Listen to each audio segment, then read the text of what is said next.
de kommer samtidigt där. Ska vi pröva eller? Ja. Allt från början. Ja.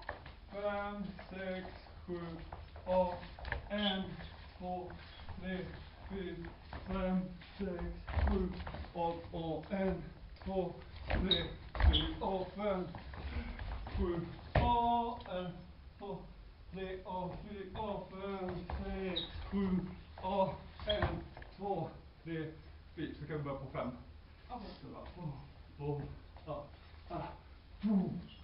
Så vi skiter i de små. Precis, så här är vi på 7, 8, 1, 2, 3, 4. Börja.